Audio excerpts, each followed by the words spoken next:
앞서 전해드린 것처럼 검찰이 이명박 전 대통령에 대한 구속영장을 청구했습니다. 검찰은 이 전 대통령이 거액의 뇌물수수와 횡령 혐의에 대한 지시자이자 최종 수혜자라고 결론을 내렸습니다. 일부에 이어서 서울중앙지검을 좀 연결해 보겠습니다. 심수미 기자, 문무일 검찰총장이 박상기 법무장관하고 최종적으로 논의를 해서 영장을 청구하기로 결론을 냈다고요?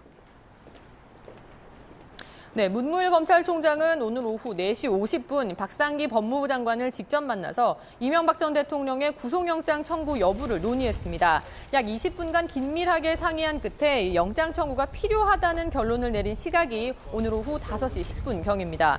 두 사람은 사안의 중대성과 증거인멸 가능성, 또 이미 구속된 다른 피의자들과의 형평성 등을 두루 고려했을 때 구속이 필요하다는 수사팀의 의견을 받아들였고, 수사팀은 곧바로 이미 준비돼 있던 구속영장 청구서를 법원에 제출했습니다.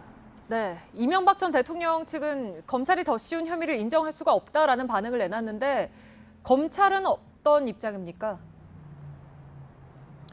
검찰은 전직 대통령 수사 이전에 통상적인 형사 사건이고 똑같은 절차와 기준이 적용돼야 한다고 강조했습니다. 그러면서 이미 개별적인 하나하나의 혐의만으로도 구속됐을 사안이라고도 설명했습니다. 영장 청구서에 적시된 범죄 사실만 110억대 뇌물수수, 350억대 횡령에 수십억대 조세포탈 등입니다. 특히 검찰은 공소시효가 이미 지났거나 혹은 아직 수사 중이어서 미처 영장에 넣지 못한 범죄 혐의들을 구속 필요 사유로 상세하게 설명했는데 이 분량만 약 1000쪽 정도로 전해졌습니다. 이 전 대통령의 범행이 어느 날 갑자기 단발성으로 있었던 게 아니라 오래전부터 상습적으로 진행됐다는 게 검찰의 설명입니다.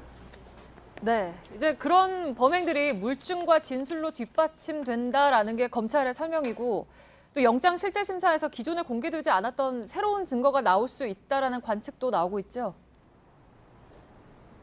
네, 검찰은 김성우 전 다스 사장과 김백준 전 청와대 기획관, 또 재산관리인으로 지목된 이병모, 이영배 씨 등 핵심 측근들을 통해서 이 전 대통령 혐의를 입증할 진술을 두텁게 확보한 상태입니다.